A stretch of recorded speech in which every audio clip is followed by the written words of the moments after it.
오늘 말씀의 제목은 믿는 사람도 우울증과 자살 충동에 시달리나요? 라는 제목입니다. 제목이 좀 도전적인가요? 근데 여러분이 궁금한 상황이기도 하죠. 여러분, 엘리야 같이 위대한 선지자가 가장 영광스러울 때 완전히 무너져 내립니다. 갑작스럽게 무너져 내립니다. 근데 오늘 그거에 대해서 생각해 보려 합니다. 엘리야가 가장 위대한 일을 행하고 우울증과 자살 충동에 시달리는 그 상황들을, 사실 지금 우리 대한민국의 세계적인 추세도 그렇습니다만 가장 심각한 문제가 우울증이죠. 그리고 이 우울증으로 인한 그 폐해가 어마어마합니다. 가정이 파괴되고 자녀들을 죽이기도 하고 또 자살이라는 어마어마한 그런 상황 속에 내몰리는 사람들이 너무 많죠. 물론 여러분이 아시다시피 OECD 국가 중에서 1위죠. 한 번인가 딱 그 1위가 안 됐다가 계속 1위입니다. 그러면 이제 원인을 찾아봐야죠. 도대체 왜 우리는 우울증에 걸리는 걸까? 왜 이 자살 충동에 시달리는 걸까? 물론 과학적으로 또 그런 것도 많이 발견돼요. 그러니까 이 자살 DNA가 있대요. 인간에게는. 모든 생물에게는 있대요. 자기 자신을 죽이고자 하는 충동들이 있는 거죠. 자, 그렇다면 우리가 지금 본문에서 찾을 수 있는 또 우리가 갑작스럽게 우울증에 걸리는 원인이 뭔가, 그거를 찾으면 첫 번째는 인생의 허무감 때문입니다. 인생의 허무감. 여러분, 위대한 업적을 이룬 후에 세상에 차가운 반응을 겪으면요, 살아들 이유가 없어집니다. 갑자기. 여러분, 매번 태어나서부터 어렵고 힘들게 산 사람은요, 이거 이겨나가요. 그냥 이게 인생이려니 하고, 원래 인생이 사는 게 고생이지 그래요. 그런데 정말 열심히 살아가지고 자기 스스로 생각해도 정말 대단한 일을 했다고 생각했는데 세상의 반응이 싸늘하거나 더 대적하거나 몰라주거나 오히려 더 자기를 공격하게 되면요, 인생이 허무해집니다. 내가 왜 살았나? 내가 뭐 했나? 그것은 국가를 위해서도 그렇고 직장에서도 그렇고 가정에서도 그렇고 사랑하는 사람 관계 속에서도 그렇습니다. 여러분, 아까도 말씀드렸다시피 이 엘리야는 아합 왕이 통치하던 시대예요. 이세벨 왕비로 인해서 바알 숭배와 아세라 숭배, 이 우상 숭배가 극에 달한 시대에 수많은 하나님의 사람들 잡아 죽이는 그런 처절한 상황이었습니다. 그때 엘리야는요, 분연히 일어납니다. 그리고 이스라엘 백성들을 다 모으라고 해놓고, 너희들이 그렇게 하나님을 대적하니까 3년 6개월의 기근이 지금 재앙이다. 다 죽게 생겼으니까 이제 참신이 누구인지 정면 대결하자. 그래서 혼자서 바알 선지자, 아세라 선지자 850명과 갈멜산에서 결판을 냅니다. 불응답하는 신이 유일한 하나님이시다. 어떻게 됐어요? 결국은 엘리야가 이겼어요. 그리고 그 우상 숭배자들, 그 거짓 선자들을 다 죽였습니다. 이제 나라가 새로워질 줄 알았어요. 그리고 이 극심한 이 기근을 위해서 정말 얼굴을 무릎 사이에 쳐박고 간절히 기도합니다. 7번을 간절히 기도해가지고 정말 기근이 멈추고 엄청난 비가 쏟아집니다. 엘리야가 너무너무 기쁘고 즐겁고 신이 나가지고 아합 왕이 이제 국가의 가장 심각한 경제 큰 재앙을 지금 막아놓은 거 아닙니까? 종교 개혁을 일으킨 거 아닙니까? 나라를 새롭게 했지 않습니까? 살 길을 열어줬지 않아요? 그래서 아합 왕이 왕의 병거에 타락을 합니다. 그런데 안 타겠대. 왜요? 갑자기 하나님의 영이 충만하고 기쁨이 충만해갖고요, 병거 앞에 빗길을 뚫고 달려갑니다. 노인네가. 너무 기분이 좋아가지고 병거를 안 타요. 그 병거 앞에서 달려가요. 하늘을 나는 기분이었겠죠. 그 집에 왔습니다. 갑자기 이세벨 왕비가 아합 왕에게 그 소리를 듣습니다. 아합 왕의 문제는 뭐냐면 이세벨한테 모든 걸 보고한다는 거예요. 자기 아내한테. 이세벨이 화가 나가지고 엘리야도 자기가 죽인 그 내 선지자들, 그러니까 바알과 아세라 선지자들을 죽인 것과 똑같이 죽을 거다. 만약에 내일 네가 안 죽으면 신들이 나에게 벌을 내리기를 원한다 하고 그걸 사신한테 이제 엘리야에게 전했어요. 그 소리를 딱 듣는 순간 엘리야는 완전히 절망합니다. 자, 그 내용이 지금 19장 2절부터서 쭉 3절까지 나와요. 그래서 3절 맨 앞에 보면 이세벨이 그 말을 딱 하니까 그가 이 형편을 보고 일어나 자기의 생명을 위해 도망한다. 이렇게 나오거든요. 그 형편을 보고.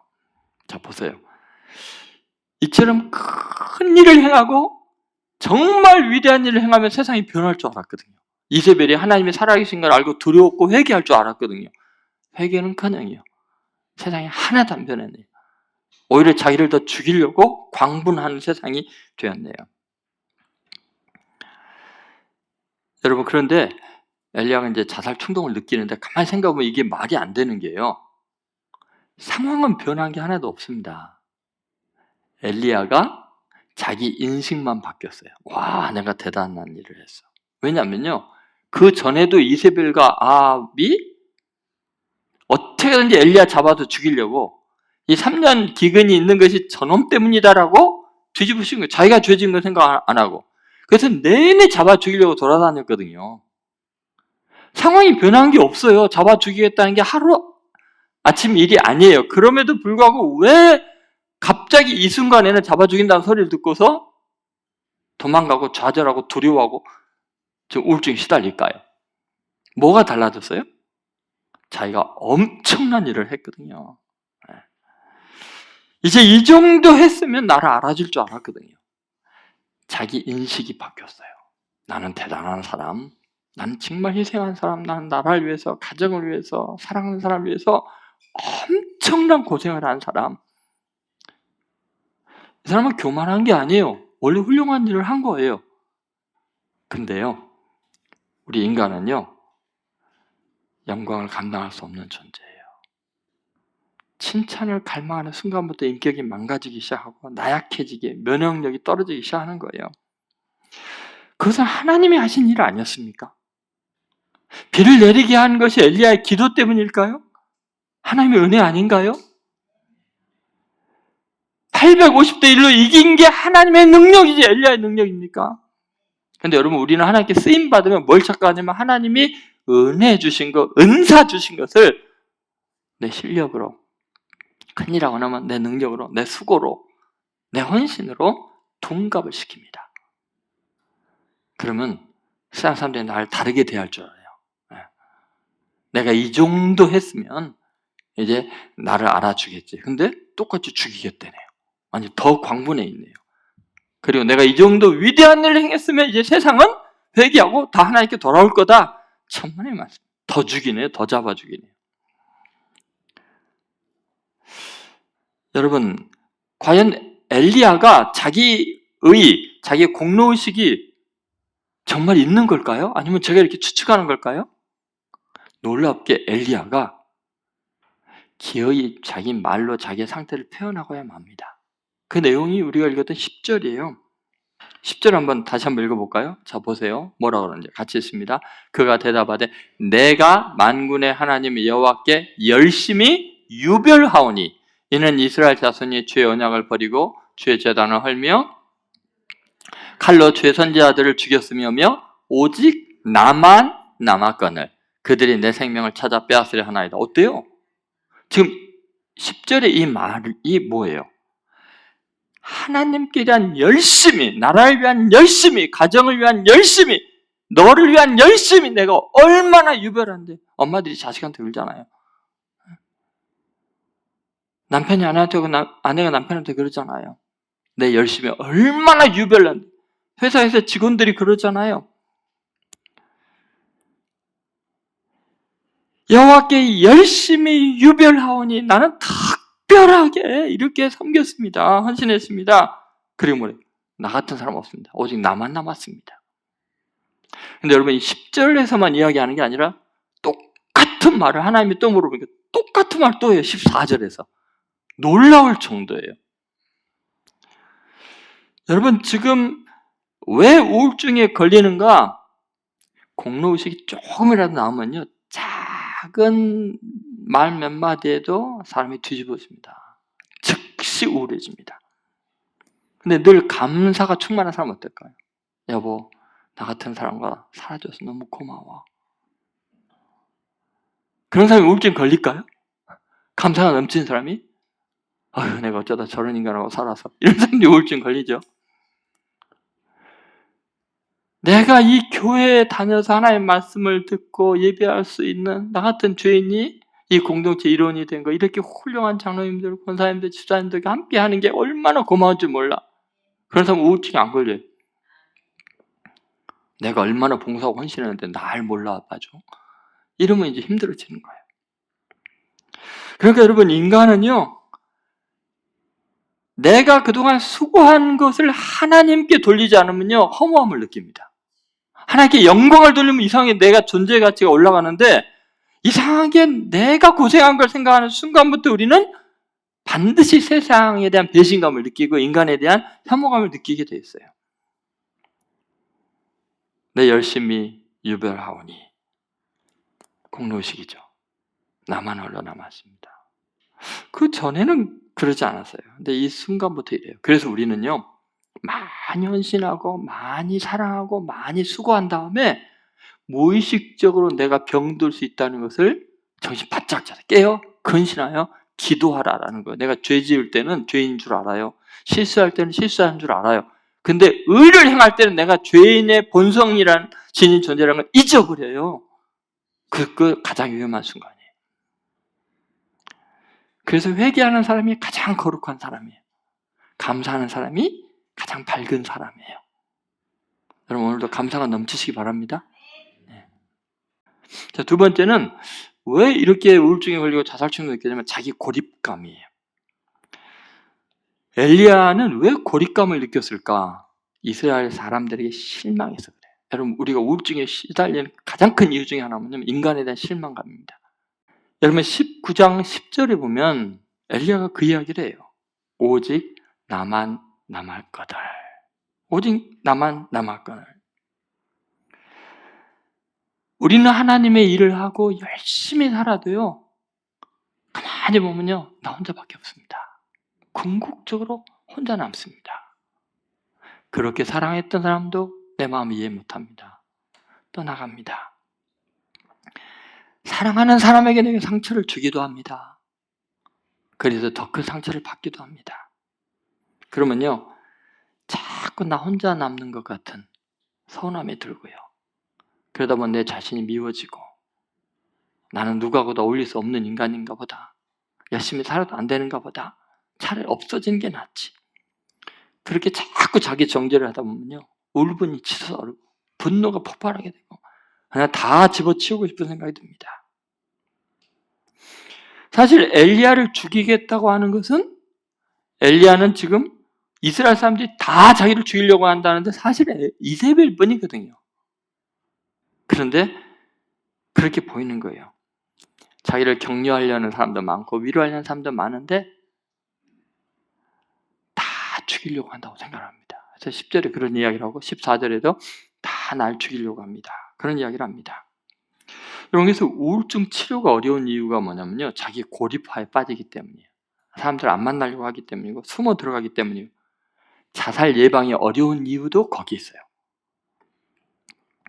여러분 얼마나 철저하게 자기를 고립시키는가 한번 보세요. 19장 3절 4절에 보면 그렇게 나옵니다. 그가 이 형편을 보고 일어나 자기의 생명을 위해 도망하여 유다에 속한 브엘세바를 브엘세바까지 도망하는데, 브엘세바는 이스라엘 맨 끝 광야 지역입니다. 유다 땅의 맨 마지막, 완전히 거기에 사람이 살 수 없는 위험한 곳입니다. 그곳으로 들어가는 거예요. 사람하고 완전히 거리를 두는 거죠. 그리고 브엘세바에 이르러 자기의 사환을 그곳에 머물게 하고 자기 자신은 광야로 들어갑니다. 자꾸 어둠 속으로 들어가는 거죠. 자꾸 사람들과 분리하고 있는 거죠. 광야의 길로 들어가고 있잖아요. 하릿길쯤 가서 한 로뎀나무 아래 앉아서 자기가 죽기를 원하여 지금 내 생명을 거두시옵소서 이러고 있잖아요. 이거 심각한 우울증, 아주 고위험군에 속해 있는 상태입니다. 그러다 보니까 주위에 있는 사람들이 꿈에도 몰라요. 지금 엘리야의 사화는 이거 상상이나 했겠어요. 엘리야가 좀 죽으러 그 안에 들어갔다는 걸? 그 위대한 선지자가, 그 믿음의 사람이, 그렇게 하나님의 능력과 영광을 나타내는 사람이 지금 죽으러 들어갔다는 걸 상상 안 했겠어요? 그래서 여러분, 우리가 자살 예방이 진짜 어려운 게 고립화가 일어나기 때문입니다. 굉장히 계획적이죠, 그죠? 다 단계별로 분리를 시키고 자기는 이제 들어가서 죽으려고 합니다. 인간관계망을 스스로 끊어내는 단계. 그래서 여러분이 주위에 멀쩡하던 사람이 자꾸 관계를 끊으려고 하면은 그 굉장히 위험한 상태라는 거 알아야 돼요. 그 사람이 위대하고 훌륭한 사람 상관없어요. 인간은 다 나약하기 때문에 그래요. 이거 어떻게 치료할 수 있을까요? 그럼 여러분 자신이 우울하고 또 주위에 있는 사람이 이런 위험한 상황에 있을 때 어떻게 치료할까요? 그 치료 방법을 하나님이 본문에 알려주고 계셔요. 치유하는 방법은 사랑과 사명이다. 한번 따라하세요. 사랑과 사명. 둘 중에 하나만 있으면 난 살 수 있다. 여러분, 하나님께서요, 자살하려고 하는 사람은 살자, 같이 살자라고 위로하고 계십니다. 자, 어떻게 이게 가능할까요? 첫 번째, 여러분 우울증에 걸리면 사람을 피곤하게 하거든요. 그때 질책하지 말고 쉬게 해주자. 그게 사랑입니다. 사랑. 아무것도 묻지 마세요. 어루만져주고 먹여주고 여행 보내주고. 하나님이 하는 방법을 찾아야 돼요. 하나님은 어떤 방법을 썼냐면은 5절부터 이제 8절까지 자세히 하나님 나와 있는데, 먼저 한번 5절 6절 읽어보죠. 같이 있습니다. 로뎀나무 아래에 누워 자더니 천사가 그를 어루만지며 그에게 이르되 일어나서 먹으라 하는지라. 본즉 머리맡에 숯불에 구운 떡과 한 병 물이 있더라. 예, 먹고 마시고 다시 누웠더니. 이번 하나님께서 하시는 게 뭐냐면, 첫 번째 뭐를 했어요? 마사지 해줘라. 하나님이 천사를 보내서 어루만졌어요. 어루만졌어요. 누군가가 너무 힘들어할 때 왜라고 묻지 말고 안아주세요. 어루만져주세요. 자꾸 만져주세요. 사랑은 어루만지고 먹이고 그러면 관계가 회복이 돼요. 사랑만으로 부족할 때가 있습니다. 그게 뭐냐면 사명이 사람을 또 살리기도 합니다. 왜냐하면 아까 허무감을 느꼈잖아요. 난 더 이상 쓸모없는 인간이라고 생각했잖아요. 일에도 성없다고 생각하는데 하나님은 그 엘리야에게 어마어마한 일감을 준, 너 무익한 존재가 아니야. 넌 여전히 나에게 위대한 사람이야. 아직도 너 쓸 일이 많아.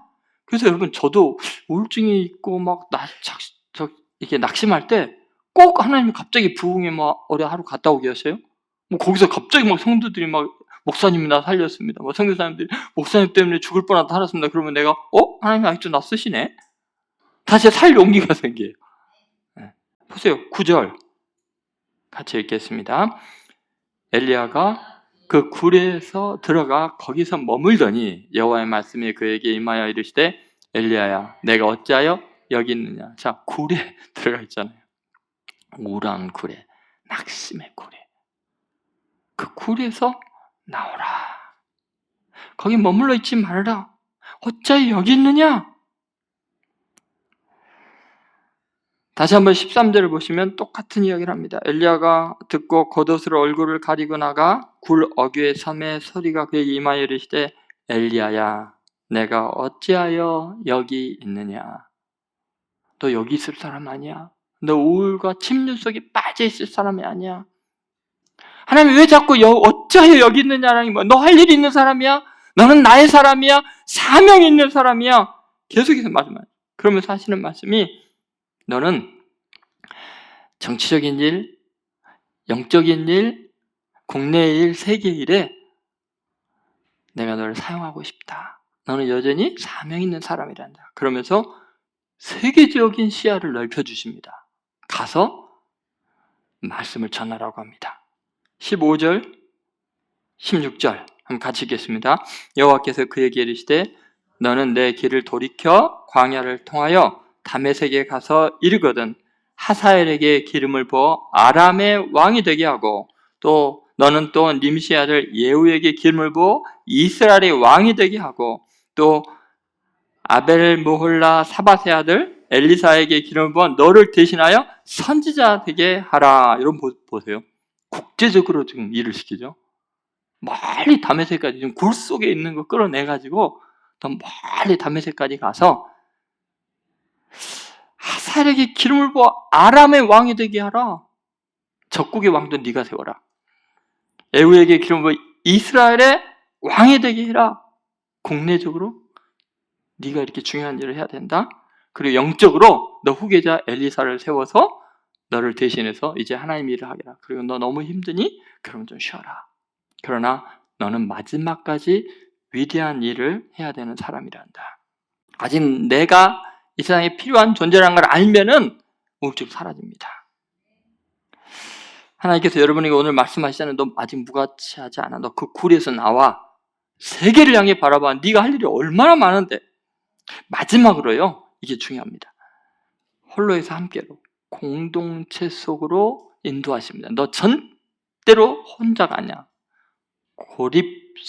스스로 고립시켰던 엘리야에게 공동체를 보여줍니다. 수많은 동역자들을 보내줍니다. 그 내용이 19장 18절 19절에 있습니다. 자, 18절 같이 한번 읽겠습니다. 그러나 내가 이스라엘 가운데 7,000명을 남기리니 다 바울에게 무릎 꿇지 아니하고 다 바알에게 입맞추지 아니한 자니라. 아멘. 홀로 남았다고 생각했잖아요. 근데 어때? 몇 명이 있다고요? 7,000명. 여러분 착각하지 마세요. 나만 외롭다고 생각하지 마세요. 나만 공격당하고 나만 하나님 사랑하다가 나만 이렇게 배신당하고 생각하지 마세요. 7,000명이 있다. 여러분 7,000이라는 숫자는 완전수의 완전수죠. 7, 땅의 수 3, 그죠? 하늘의 수 3, 땅의 수 4, 동서남북, 삼위일체. 그 다음에 열이라는 완전수, 그것이 또 3이라는 완전수. 이게 다 합쳐진 게 7,000이거든요. 어마어마한 숫자라는 거예요, 이거는. 너 혼자라고 생각하지 마라. 너와 함께 할 사람, 내가 무수하게 남겨뒀다. 여러분 믿습니까? 그래서 엘리야가 드디어 그 절망의 우울한 굴에서, 우울증에서, 충동에서 떠나게 됩니다. 그래서 19장 19절에 엘리야가 거기서 떠나. 오늘 여러분 이 우울증에서 떠나시기를 바랍니다. 하나님이 여러분을 어루만져 주기를 원하셔서 오늘 여러분 이 자리에 부르신 거예요. 하나님 여러분 먹이실 거예요. 여러분에게 일감 주실 거예요. 그리고 여러분에게 위로자 7,000명이 있다는 걸 믿으시기 바랍니다. 그래서 예수뿐인 교회가 있는 거 아닙니까? 예수님 생각해 보세요. 다시 한번 여러분도 십자가를 붙들고 승리하시기를 주의 이름으로 축원드립니다.